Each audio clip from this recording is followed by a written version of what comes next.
We're snorting cap rates and shooting up cash flow here at Deal Junkies.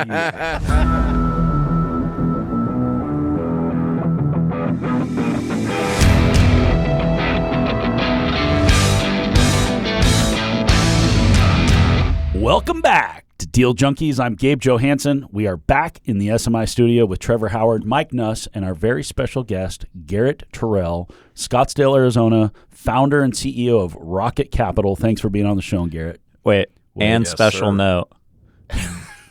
Better investor than Jan, our good friend Jan. Okay.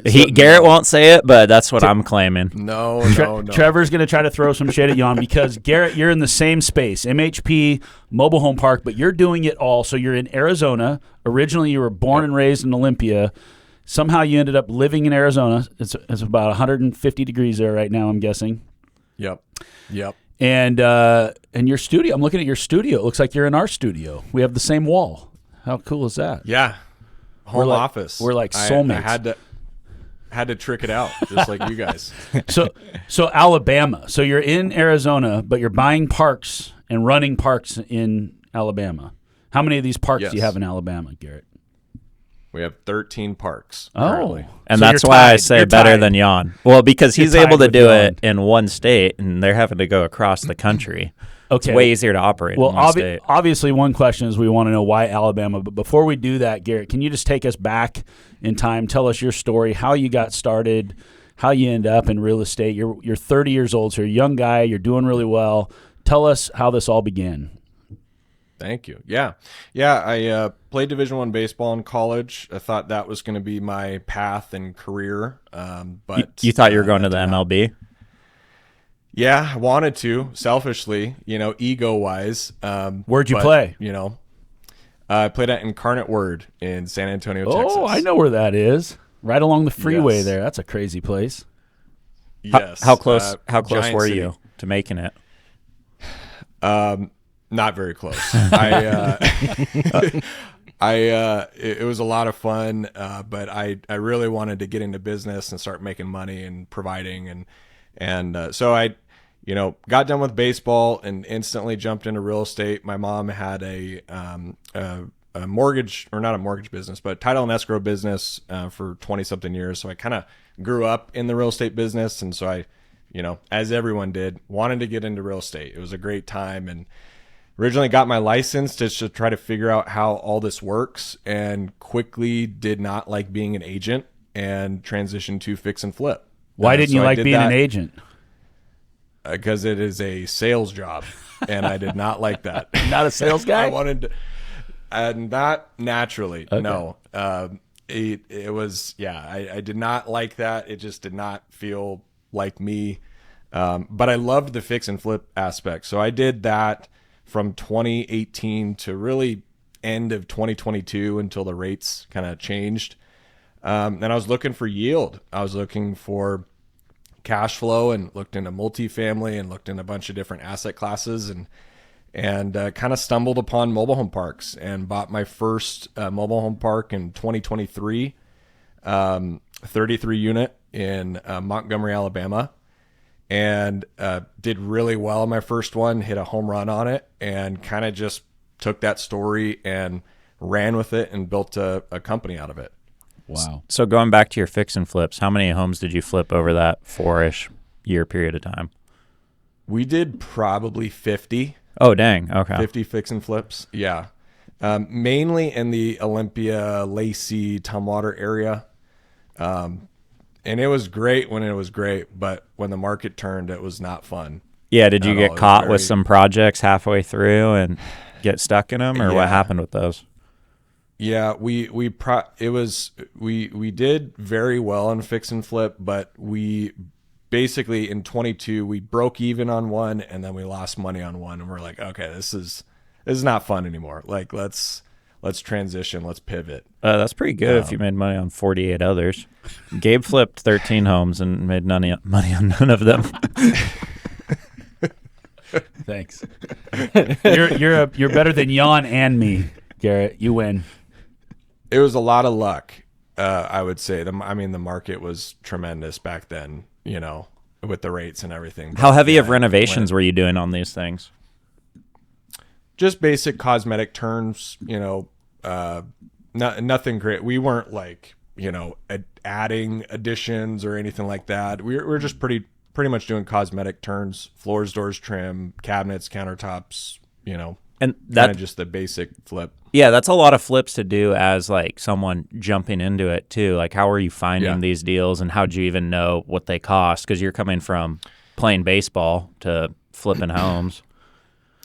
I had a really, really good mentor. I will shout out Joe Simonette in Olympia, Washington. He's been an agent, team owner, flipper, investor in Olympia. I always like to call him the Godfather in Olympia because he's been doing it forever, and he kind of took me under his wing, and he was a really great guy, and learned a lot from him, and that's kind of how I got started. I didn't know how to do any of this. I just kind of sat next to the person that knew how to do it and asked a ton of questions and had a good like desire of how to learn all this. And I was just a sponge, and, just kind of pulled the trigger and started doing it myself and just kind of figured it out. Were you doing deals with Joe, or was he just helping you on your own deals? He was just helping me, giving me contractor connections and hard money connections, and, kind of just another set of eyes on deals, because I kind of had a good idea about like, oh, this is kind of a good flip, and then I got a second pair of eyes on it, and, he kind of just confirmed a lot of that stuff and really helped me for my first couple of years in the business, 2-3 years. Yeah. So when you were flipping those, what are you trying to make on the average house in that area? It was tough. I was happy with like a $20,000 to $25,000 net. If we could do like a 3 to 6 month flip and we could make 25 on it net, like I was happy with that. Mm-hmm. Looking back, that's like really tight, and everything has to go perfect for that to happen. But at the time, I was stoked. It's a lot of risk for a pretty small reward. Yes. Yeah, I would have rather just brokered a house and got paid $20,000 and not risked anything. You got to be a salesman for that, though. Yeah. You have to listen to other people. Yeah, you got to show the buyer 30 houses for that to happen. That was not the fun part. Yeah. So tell us about your transition into MHP. So you said you were looking for yield, and I'm imagining you kind of, the way you worded it, you said you kind of like fell into it, but I'm imagining you're out looking for yield, looking at different asset types. It's no surprise that you landed on MHP in Alabama, because that's where you're going to find yield. I mean, if you're looking for cash flow, you're not going to be buying multifamily or office in Olympia, Washington. Yeah, exactly. Yeah, I mean, I was just looking at, honestly, just what made money. Like, I was like, Arizona is extremely expensive. The parks here are crazy, crazy expensive, 5-6 caps. And I was just looking to, make money day one, so I started looking in the Southeast. I started looking in Georgia and Tennessee, Kentucky, Arkansas, kind of that little pocket in the Southeast. And honestly, underwrote a ton of deals before I bought my first one. And then I felt like I found a good one. I had a good feeling about it. Went there, met the seller in person, did the whole thing, and eventually bought it, and went through with it. How do you underwrite a deal in a state you've never been to, or were you familiar with the Southeast? Not familiar at all. I just really just tried to fit, back of the napkin type underwriting. It was not fancy. There was no giant pro forma Excel spreadsheet. It was just, what made sense. I just tried to figure out what made sense. Were you just looking at cash flow? You weren't too worried about like population or job growth or income or any of that? No, I looked at that. I definitely didn't want to buy a deal in a town of 1,200 people. It was a giant risk, so I wanted to make sure it was first in a good market. And Montgomery is the capital. About a 450,000 MSA population. Okay. So I felt a little bit more comfortable about that. Good location. It was a mom and pop owner that was retiring, and it was just a great deal to start out on. Seller carry, or did you have to finance it? No, I had to finance it. And we can get into that. That was a absolute nightmare. Oh, let's talk about it. Yeah, what'd you buy the deal for it and how to do it? Let's start with, you said you started looking, so kind of define what were your steps from an acquisition standpoint. Were you working with brokers, wholesalers? Were you doing your own outreach? Like, what was that process to start looking? Yeah, so you're going direct to seller? Just my own. This was actually an on-market deal. Okay. So I was just looking at everything. I was looking at, Facebook groups, Crexy, LoopNet. I was just looking at anything and everything, just trying to underwrite more deals, figure out, what are these brokers trying to present to me? Why, I was just trying to figure out the mobile home park business because I knew it was a great business and asset class, but I'm like, why? Why is it good? And, so it was, a lot of on-market deals at the start. Are there some thought leaders in that space that you like to follow? Or anybody that you clung on to for wisdom? Yes. I would say Ryan Naris, absolute. He is I would say a genius when it comes to mobile home parks. Derek Vickers as well. He's out of Tampa, Florida. And actually, my buddy, I don't know if you guys know him, but Ethan Leach out of Kirkland, Washington, was actually the first friend of mine that told me about mobile home parks. And he has a bunch of parks in Texas. He lives in Austin now. But he was the first one who told me about it.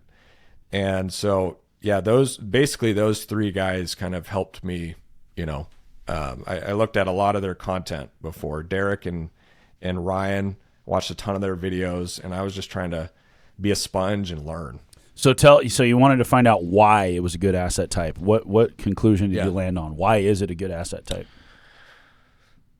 Well, what I like about it is that it is the demand for it. So the demand is great because, it's affordable housing. There's always going to be people that need, a place to live, and you really can't find much cheaper than a mobile home. Some people don't want to live in apartments and, they want a little bit of land and a little bit of space. And so the demand for it has been insane. That's one thing that it's kind of been a little eye-opening because whenever we post a mobile home, there is 50 people that reach out within a couple days. Like, so the demand's insane. Are you owning the home or are they owned by the tenants?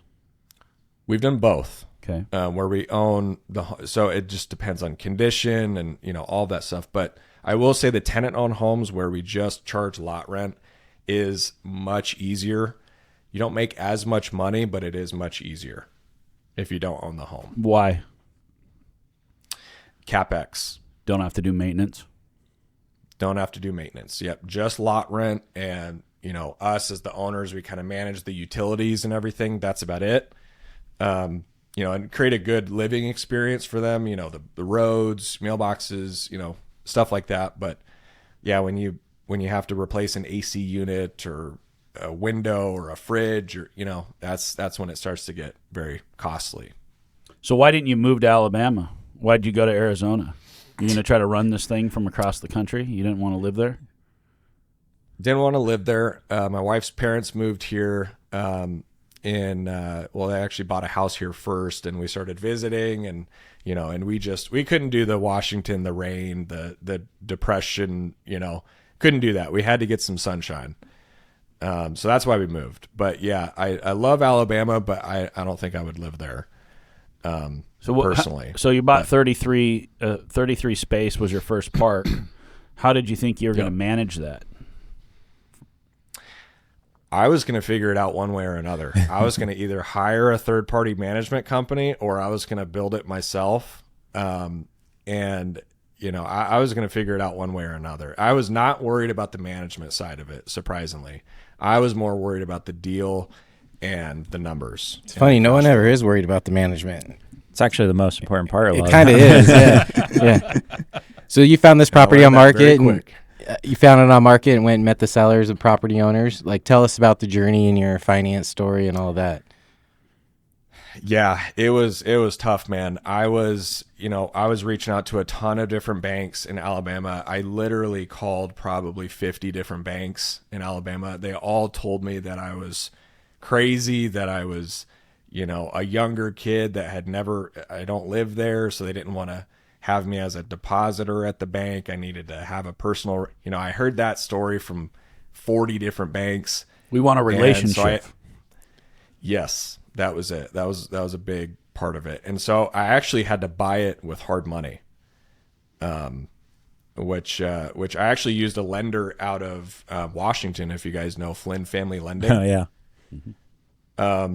Yeah, so I basically cross-collateralized a duplex that I have in Olympia that I've owned for a while, cross-collateralized it, and purchased it with hard money. So did they make you put money down still, or what it look like in terms of purchase price and loan amount and all that? Very little. So I bought it. It was 33 units I bought for $1.1 million. And the cash to close, I mean, it was basically just fees, but the cash to close was, I think, less than $50,000 on that. But it was, they made up for it with the interest rate and fees and stuff like that. So would they charge you 12%, 3 points or something? Yeah, I think it was 12.5 and 2.5. Yeah. Okay. Yeah. And then so you just bought this all on your own then, I'm assuming, at that point? Yeah.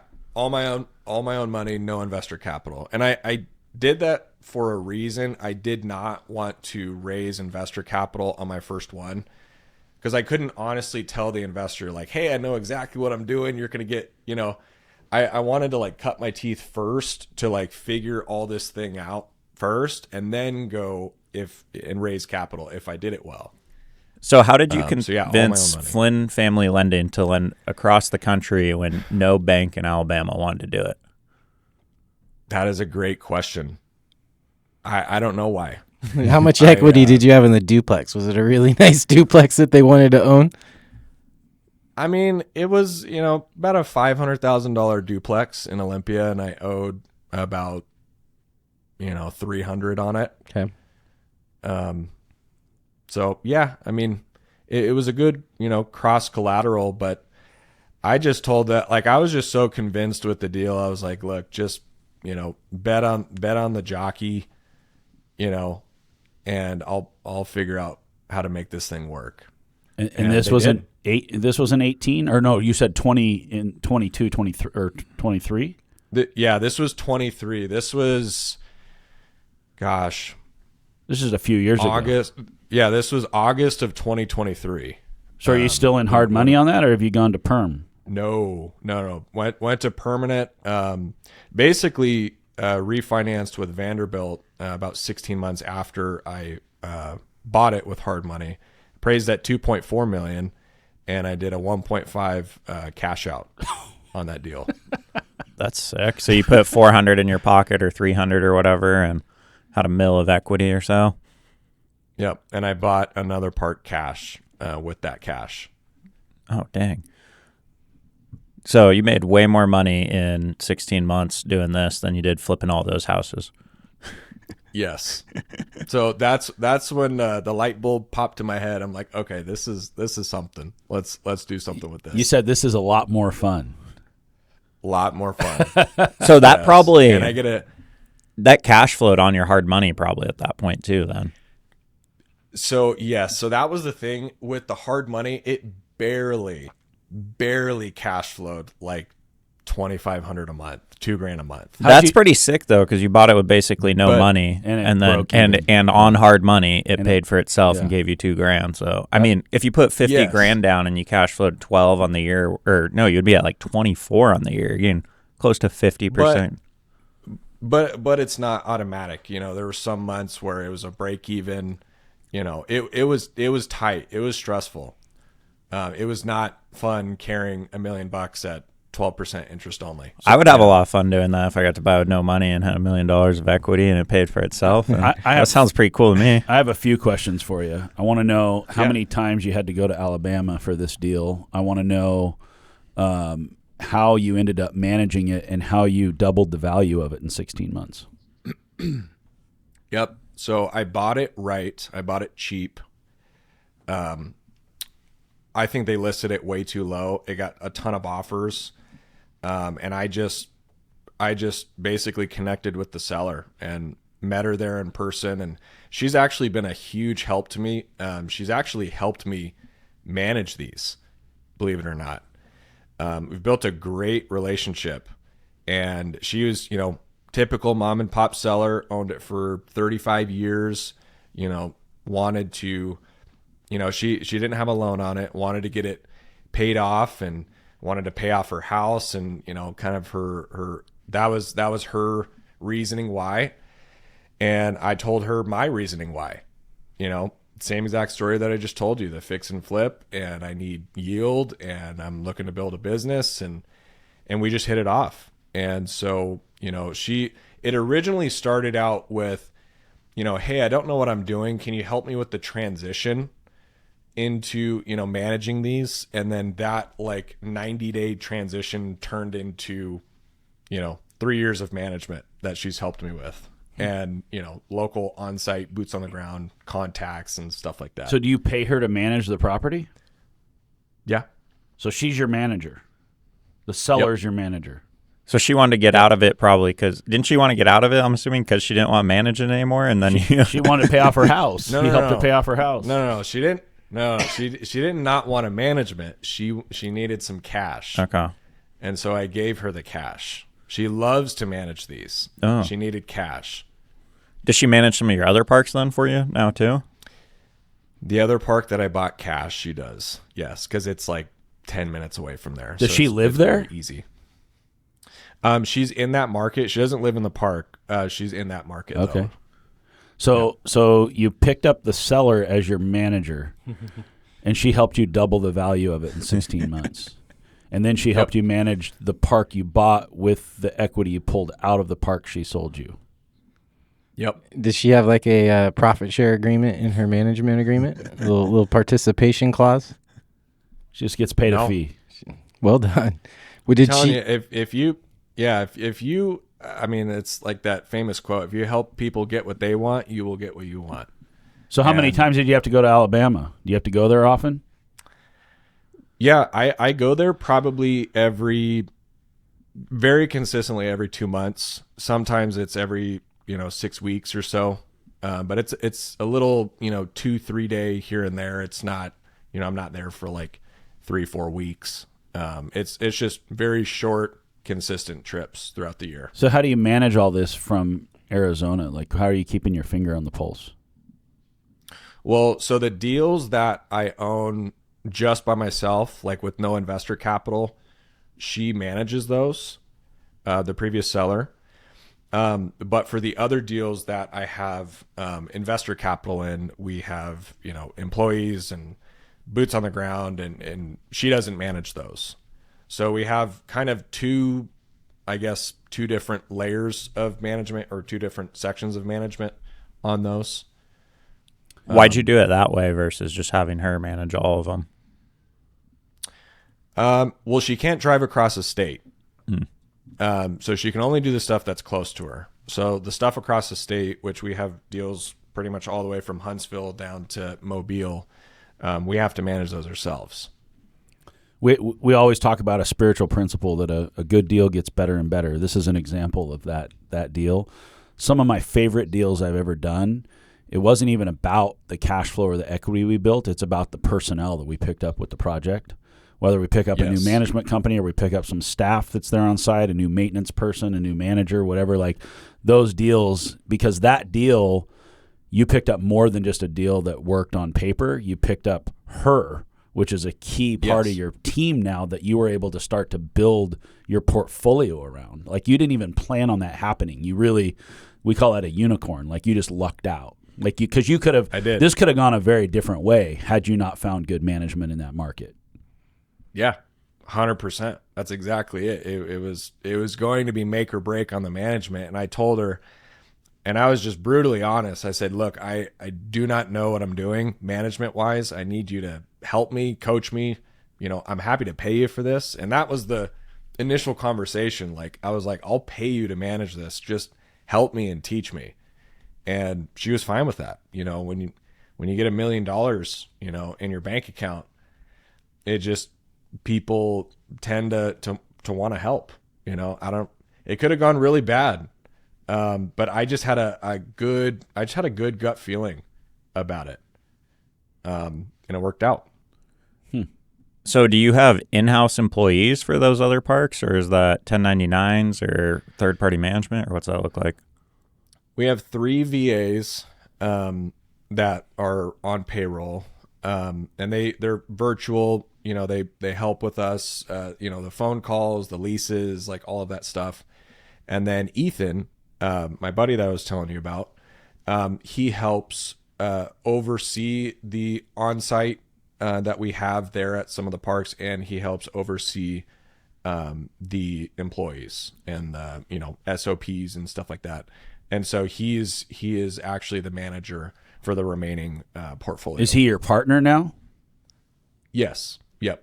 So you did a few by yourself, and then you ended up bringing on a partner, and then you guys brought in investors together. Yeah. No, just me. He has his own parks, his own deals, his own thing. He is a small equity percentage in all of the remaining part of my portfolio in return for helping me manage those. Okay. So I gave up my slice of the pie for him to help manage. Okay. Basically. So he heads up operations. Yes, basically. So what rate did you get on that refi when you did it? And like, is 25-year AM, I'm assuming? 30-year AM. Oh, wow. We're at 7. This was middle to late 2024. We're at, currently on that, we're at 7.95% on a 30-year AM. What do you think you would get today if you were to refi it again? The refi that I just did was 7 on a 30-year. Okay, so they'll charge you a little more for parks than multifamily. Yeah. Are there particular lenders that like MHP, like Vanguard? Like, do you have a list now where you're like, oh, I don't have to call 50 lenders? I know there's a handful of them that like parks. Yes. I have. That's been a huge catapult into this business, is really the lending relationships. So in Alabama, I built a really good relationship with a small local bank there. That really kind of helped us with the investor capital deals. And we had that was the refinance that I just did, but we had 6 loans with this small Alabama bank. And they were at 8% on a 20-year. So not the best terms, but they were super easy to work with, and they believed in me, and it was very easy to work with them. And so we just basically bought a bunch of value add parks, and just like literally 2 or 3 days ago, just refinanced those 6 into cheaper debt, 7% on a 30-year AM.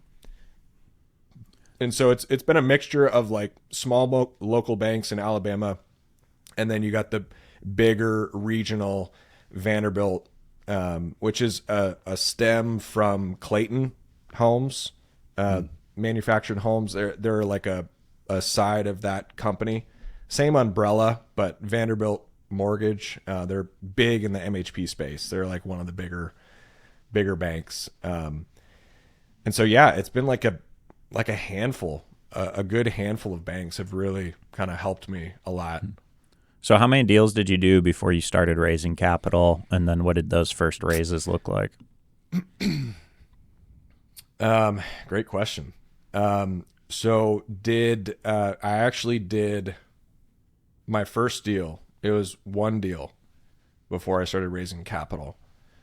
But I had that first deal, I didn't raise any capital for almost 2 years on that. Like I wanted to do a full cycle before I started raising capital, to just feel a little bit more comfortable about it, and to actually have proof, not just theory, but like actual proof.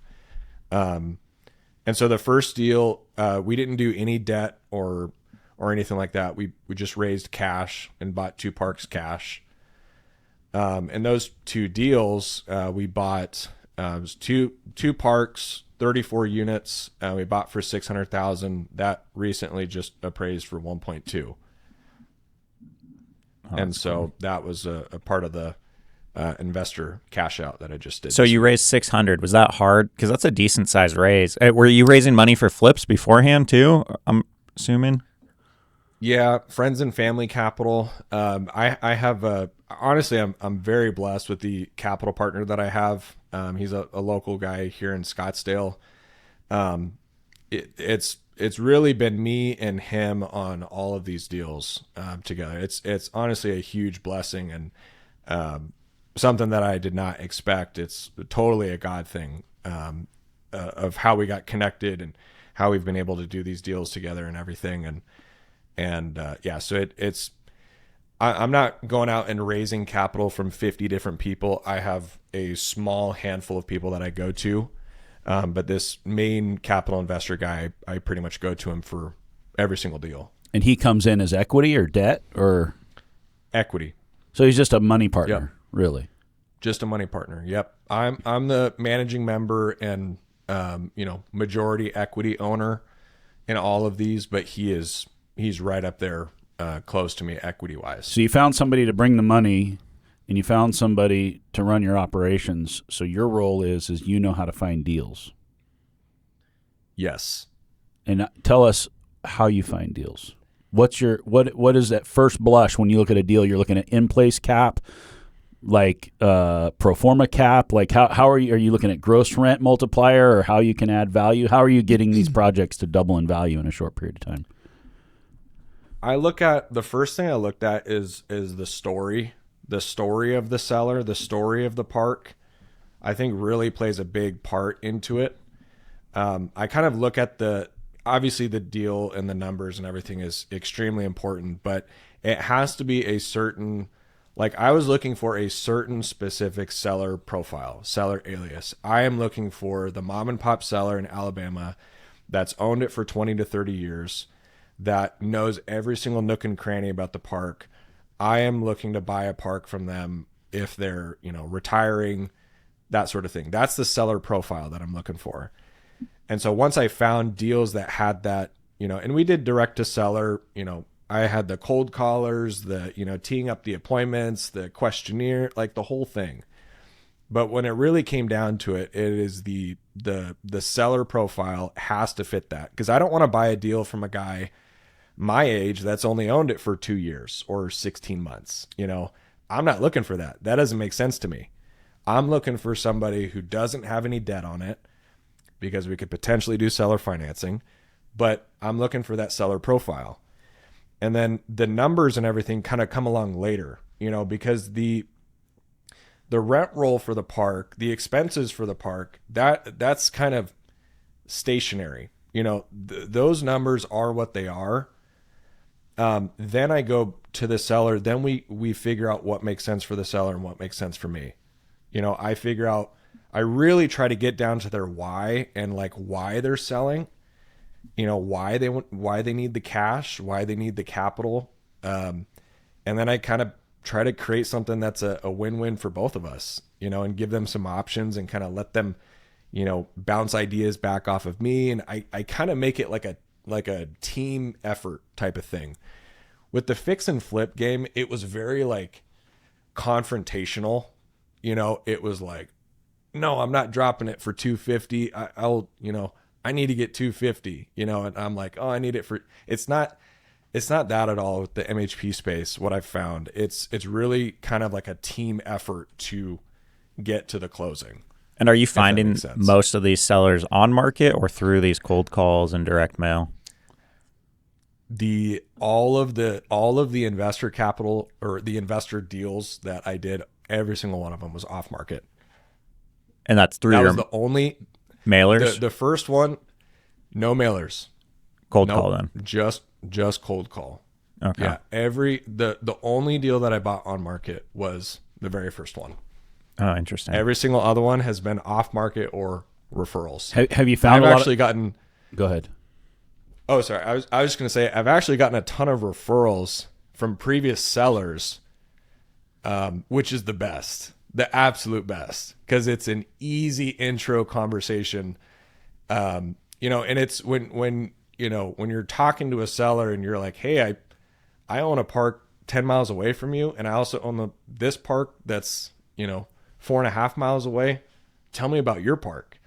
It's just such a great conversation. They tell me everything, how their dad built it, and it's just, and then I'm like, okay, I'm here to make you happy. As long as you're happy, I'm happy.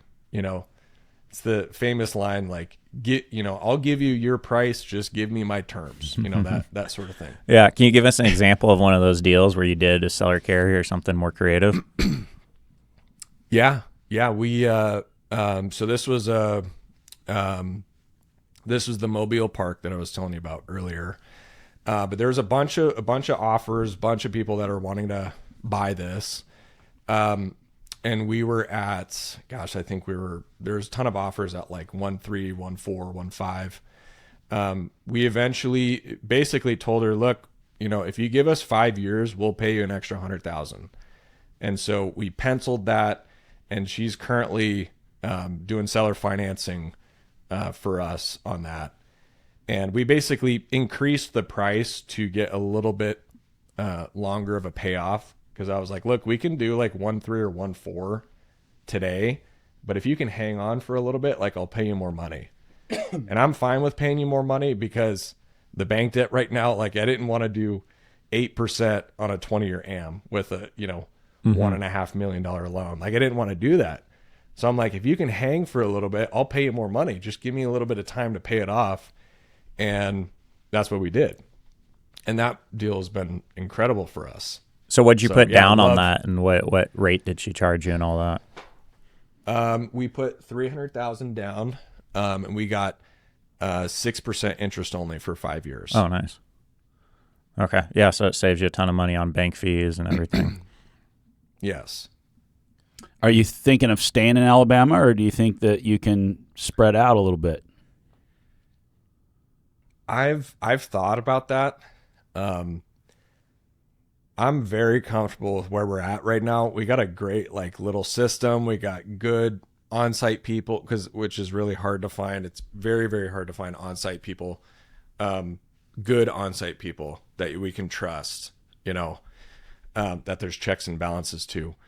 I think we're going to stay in Alabama for the foreseeable future. I get sent, especially now, I get sent so many deals in, Georgia or Louisiana or Arkansas. And to start in a whole brand new state, you know what I mean? I don't really see that happening anytime soon. So how many parks are there in Alabama? I'm assuming you want to keep doing this and keep growing. How many more opportunities are there like this in Alabama?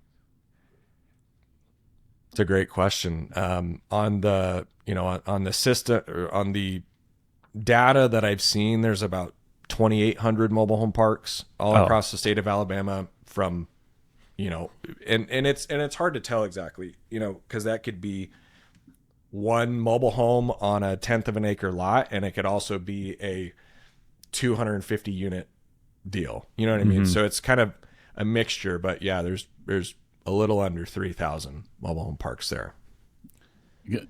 I don't know that you answered the question when you're underwriting, because you're acquisitions, so you're getting all these opportunities. I'm guessing throughout your day, you're mostly focused on where's the next deal going to come from. So you're looking at a lot of deals.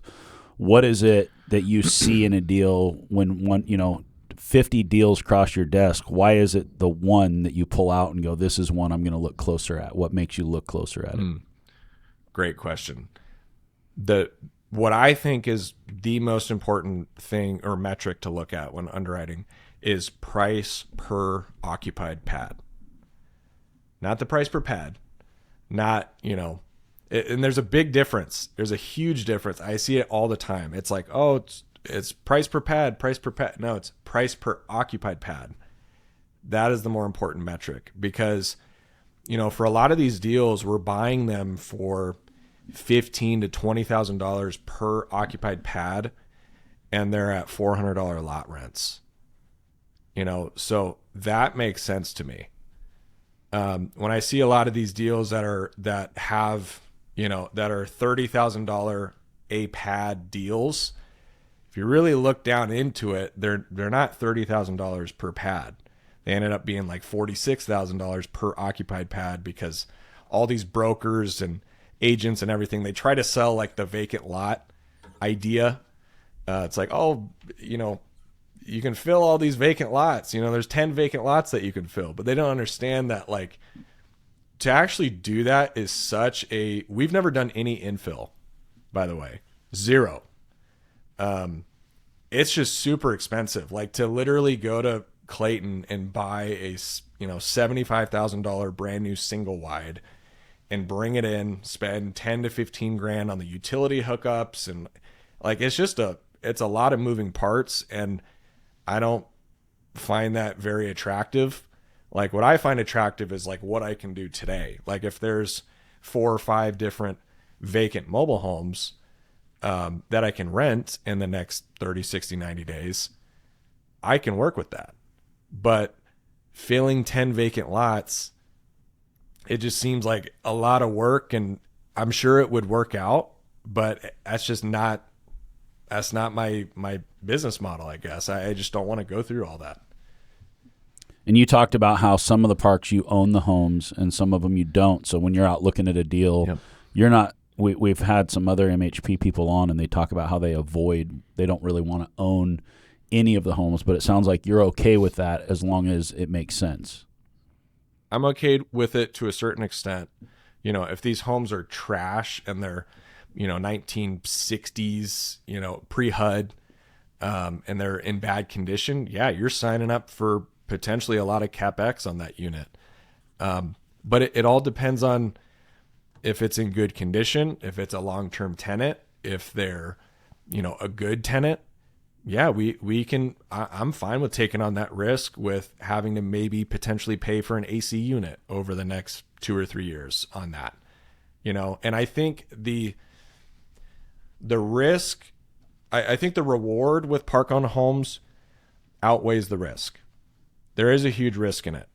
Yes, there could be a tree that falls through it, and now you have to, there's risk in everything. Mm-hmm. I just think the reward for park-owned home income outweighs the risk.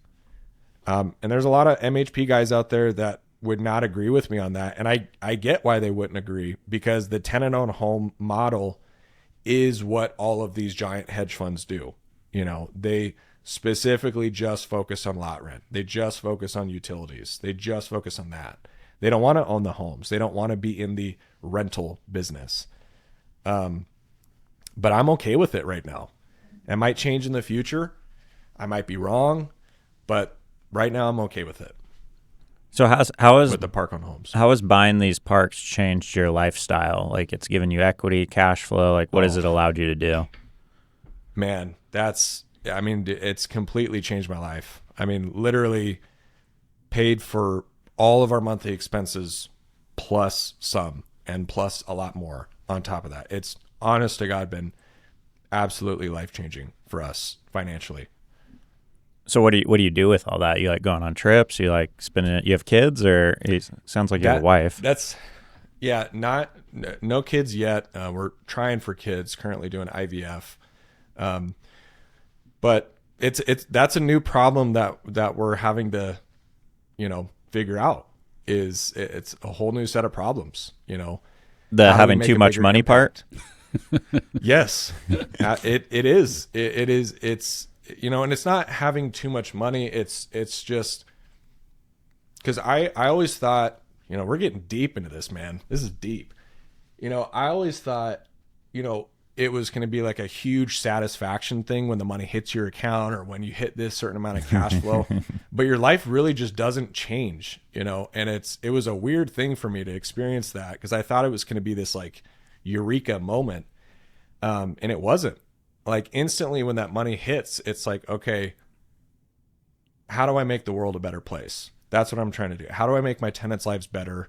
And so now we're thinking about, putting in like playgrounds and like picnic tables and like just literally making the parks better, not just doing signs and mailboxes, which everybody does, which we did.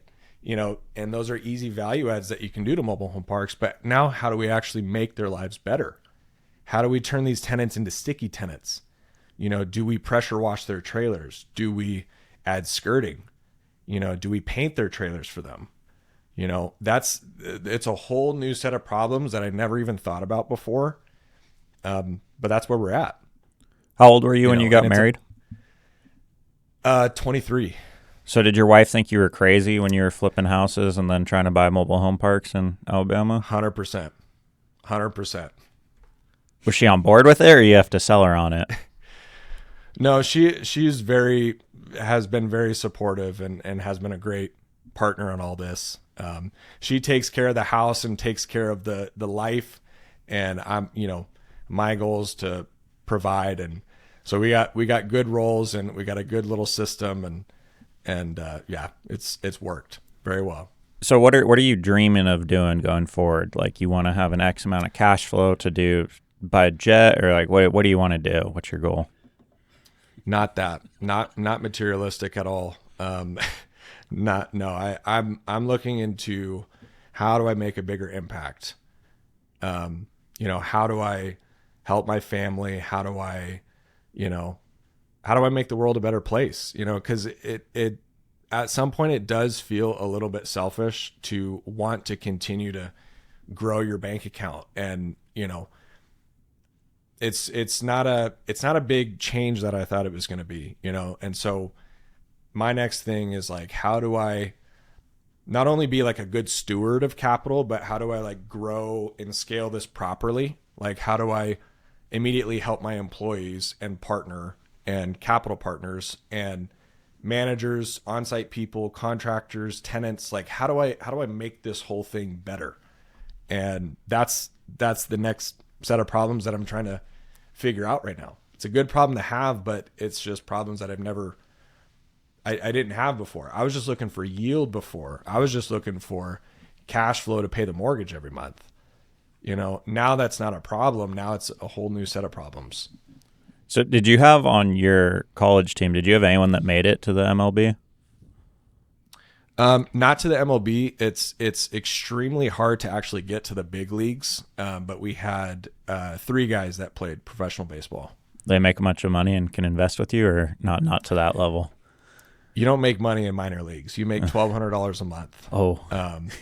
And you work about 90 to 100 hours a week. Sounds like a bad trade-off. It was one of the reasons why I didn't really, really want to pursue that. Obviously, if I was, good enough to be able to make it to the minor leagues, I would have loved to do that, because like ego-wise, that would have been cool for me to say, yeah, I played professional baseball, but it just wasn't my path. It's better to play professional MHP rather than MLB.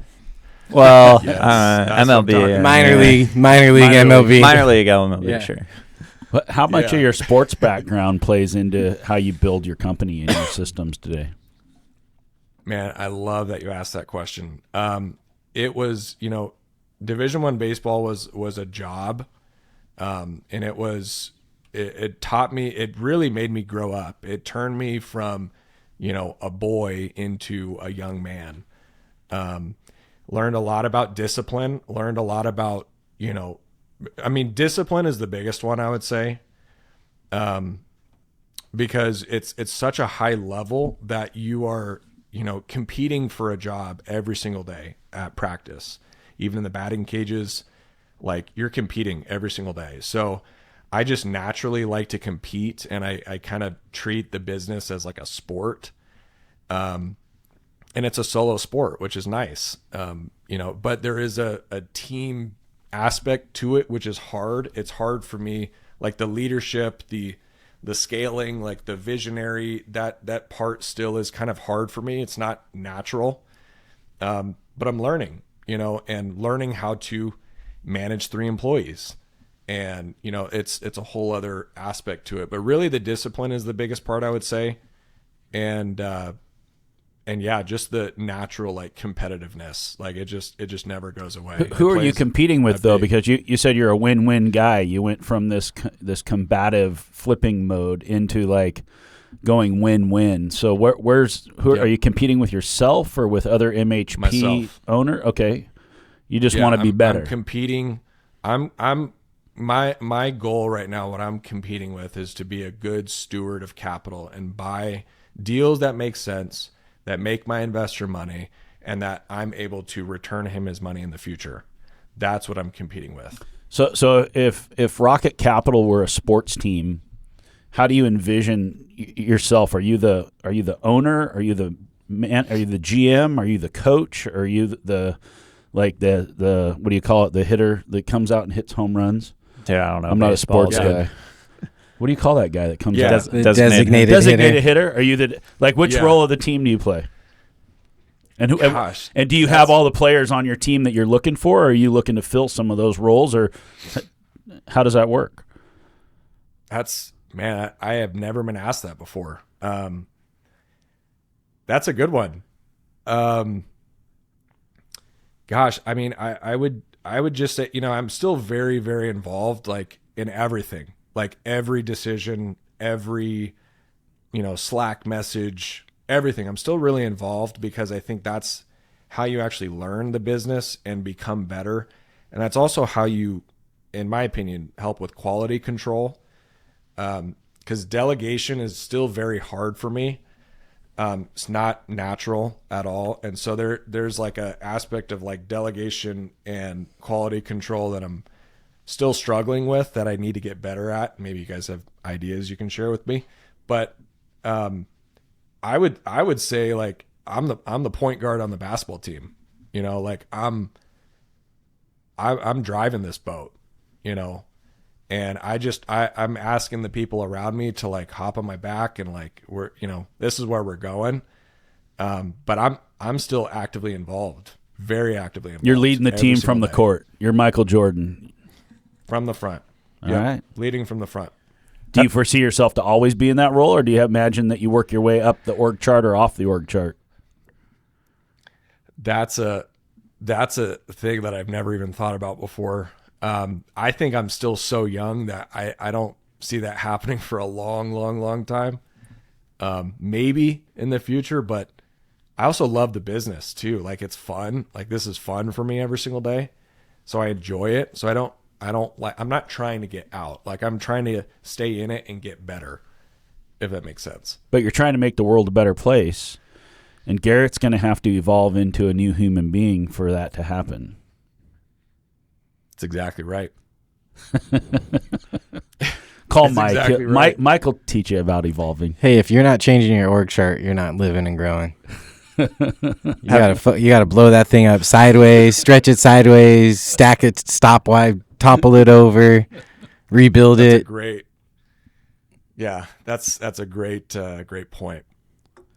Hiring has been hard. Hiring and, like, scaling. That is a part of business that I feel like a lot of people don't talk about.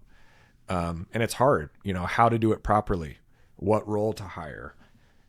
I was never taught any of this. I've, basically had a few really good mentors and, watched a ton of YouTube videos, but I'm still learning this whole thing myself. Yeah, you just want to be careful not to build yourself a prison cell. Like, you don't want to build a business so big that it doesn't give you the life that you're looking for. I think that's what Trevor was alluding to, is like, what does your life look like now? You've kind of hit the first level where you're like, okay, I got the bills paid. Now we're going to start thinking about more than just taking care of Garrett and the household. Now we got to start taking care of employees, taking care of the business, taking care of our customers, taking care of the world around us, our community. Yep. And you're a young guy, and so you're doing a lot of big things for somebody that's your age. But I think that's one way to look at it. And one way I look at it is that I want to be sure that I'm not doing a job that I'm not supposed to be doing just because I like doing it. There's a certain role that needs to be played. And so when you look at that team, there's a reason why there's an owner and there's a general manager and there's a head coach and there's a defense coach and there's all the other stuff that the people on the team. And so you're going to have a bigger impact on the world. Maybe not. Maybe it doesn't take your company growing to do that. But if you want to grow and you want to have more impact, my idea is that I want to not stop our companies from growing because of me. I don't want to be the bottleneck because I decide I want to play point guard my whole life. At some point you got to become the coach. At some point you got to become the GM. At some point you got to become the owner. Somebody else should be playing in those roles. So it's just something to think about, because you're going to get to the point you did 13 parks in a couple of years. Like, if you keep going at this pace, I mean, you're going to have 6 months from now, you're going to have new problems you can't even imagine today. And you're going to go like, oh my gosh, I mean, you're going to burn yourself out, or you're going to be like, oh, this isn't as fun as I thought it was, or there might be some reflection points where you look at that and go, maybe I didn't think this all the way through. So to have a future vision for yourself and your company is important. Well, I'm glad we're having this conversation right now, because this last week is, with this largest refinance of my career this week. This week has been an actual transition into the next level or next phase of business. You're seeing it happening live. And it is a whole new set of problems, like I said before, that a whole new set of questions and problems that I don't have the answers for yet. But it literally just happened 72 hours ago. What do you mean by that? Financially, you put a bunch of money in your pocket. Scale wise, I paid back my investor 100% on the first 2 deals. He likes that. Completely cashed him out of the first 2 deals that he bet on with me, and it worked. It absolutely worked. Congratulations. And he's happy. Yeah, thank you. He's happy. He's stoked, and he's already recommitted that capital for the next 2 deals. And I'm just so proud of that it all worked out, that I made the right decisions. I made the right choices for all of that to come together. It's such a proud moment for me to be able to pay back a large chunk of that, $500,000 to my investor. But it's different than paying off a bank, because when you pay off a bank, it's like, that happens all the time. But when you're wiring it to a friend, it just hits different. It's more meaningful. It's more fun. All right, Garrett, we're going to wrap this up. Well, I got one more question. Oh, Trevor has a question. Have you looked into developing or building mobile home parks at all? No. Just tell him no. Just slap him. Just say. He doesn't even want to do infill. Why would he do development? He's probably looked at it, though. He's in the space. I have looked at it. There's a ton of there's a ton of people talking about development. I would say it's more prominent in Florida. It's really market dependent, but there is a friend that I have in Alabama that is currently developing a park. So we'll see how that goes, and then if it goes well, maybe that sparks the interest. We'll see. I'm looking at doing a 150 unit park development because Gabe said he wants a mobile home park. So that's why I'm Trevor asking. will find us the most dangerous way to do it. No. Sounds about right. I like Garrett's way better. All right. So, Garrett, it sounds like, I don't know what you want our listeners to get from you, but if they wanted to reach out to you, your rocketcapital.fund, you said, is your website. Yep. I'm imagining if somebody wanted to reach out to you and ask some questions about MHP or Alabama or something like that, you'd be open to hearing them out. Is there a way people can reach you if they just want to? Are you on Instagram or Facebook or any of that stuff? Very, very active on Instagram and Facebook at Garrett_Terrell. Very active on there. I'm an open book. I'm happy to help newbies. I was the newbie asking a ton of questions to people, and so I'm just wanting to return the favor. I think this is one of the biggest ways you can add impact, like you're talking about, is to help people go out and do what you did. That's why we do this podcast. Yeah. Thanks for being on Deal Junkies, Garrett. It's amazing. And congrats on your big refi. That's exciting. I'm happy for you. Thank you. All right. Hey, Deal Junkies. Thank you. And if you want to reach out to us for a phone call, dealjunkiespodcast.com. Thanks for listening. We love you guys. Please share us with someone you love, and we'll see you next time.